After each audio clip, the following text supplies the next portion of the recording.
اللهم صل على سيدنا محمد يا رب صل وسلم دائما أبدا على حبيبك. حضرت عیسیٰ علیہ السلام کو قیامت کے دن عدالت کے کٹہرے میں لے کر آئیں گے اور عیسیٰ ابن مریم سے کہیں گے کہ اے عیسیٰ سب سے پہلے تو میری نعمتوں کو یاد کر جو میں نے تجھ پر کی ہیں. وہ نعمتیں کیا ہیں؟ ایتک بروح القدس، مقدس روح کے ذریعے میں نے تجھے طاقت دی. وہ جبریل علیہ السلام ہر وقت حضرت عیسیٰ کے ساتھ رہتے تھے. تکلم الناس فی المہدی وکہلا، تو لوگوں سے ماں کی گود میں بھی ہم کلام ہوتا تھا اور ادھیڑ عمر میں بھی، یعنی قرب قیامت میں جب نازل ہوں گے اس وقت عمر زیادہ ہوگی نا، تو اس وقت بھی اور ماں کی گود میں بھی تو نے لوگوں سے کلام کیا ہے. یہ بھی میرا تجھ پر احسان. وَإِذْ عَلَّمْتُكَ الْكِتَابَ وَالْحِكْمَةَ، میں نے تجھے کتاب کا علم بھی دیا، حکمت کا علم بھی دیا، تورات کا علم بھی دیا، والانجیل اور انجیل کا علم بھی دیا. اور وَإِذْ تَخْلُقُ مِنَ الطِّينِ كَهَيْئَةِ الطَّيْرِ، اس وقت کو بھی یاد کر جب تو مٹی سے پرندے کی شکل بناتا تھا.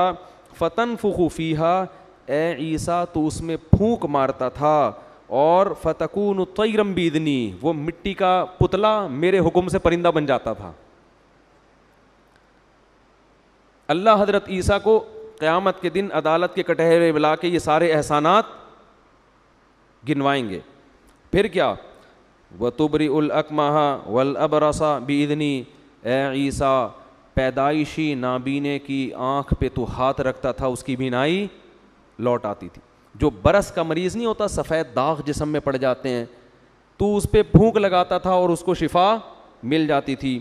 وَإِذْ تُخْرِجُ الْمَوْتَى بِإِذْنِي، سب سے بڑا معجزہ، مردے کو کہتا تھا قُمْ بِإِذْنِ اللَّهِ، اللہ کے حکم سے کھڑا ہو جا، اور مردہ زندہ ہو کے کھڑا ہو جا. تبھی تو عیسائیوں نے حضرت عیسیٰ کو خدا بنا لیا کہ بھئی یہ تو وہی کام کر رہے ہیں جو کون کرتا ہے؟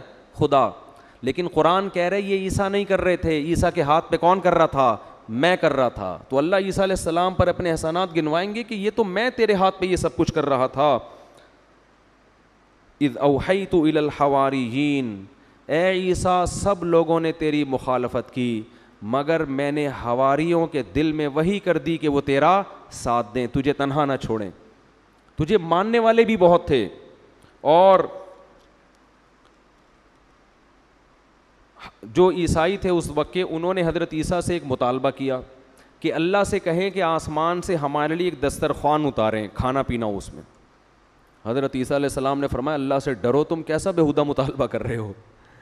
تو وہ کہنے لگے کہ ہم یہ چاہتے ہیں کہ ہمیں آپ کی نبوت پہ اور اطمینان ہو جائے. تو حضرت عیسیٰ نے اللہ سے دعا مانگی.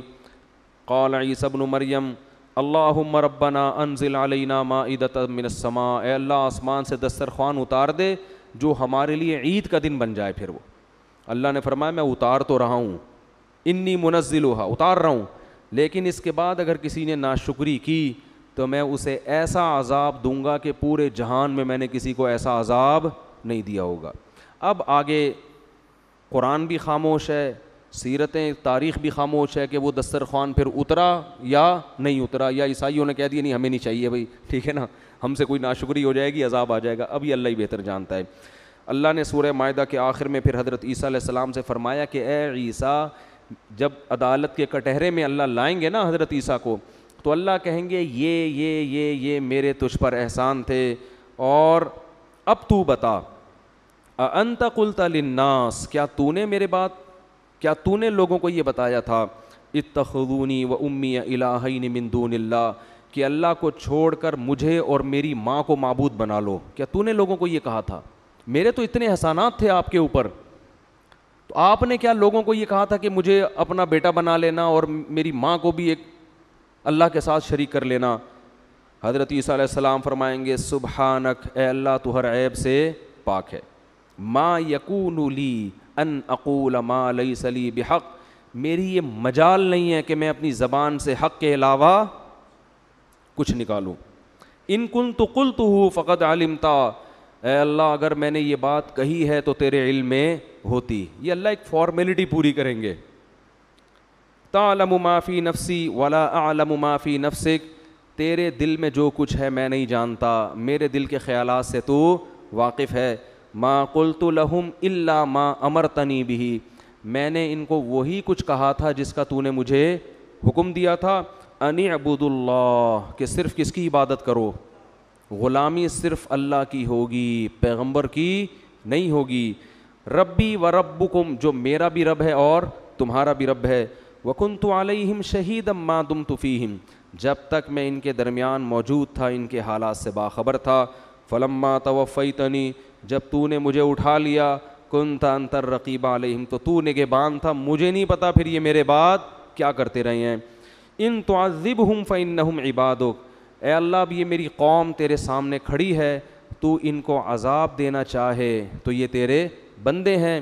وَإِن تَغْفِرْ لَهُمْ, ان کو معاف کرنا چاہے تو بھی تو زبردست غالب اور حکمت والا ہے. اب یہ تیرے اوپر ہے.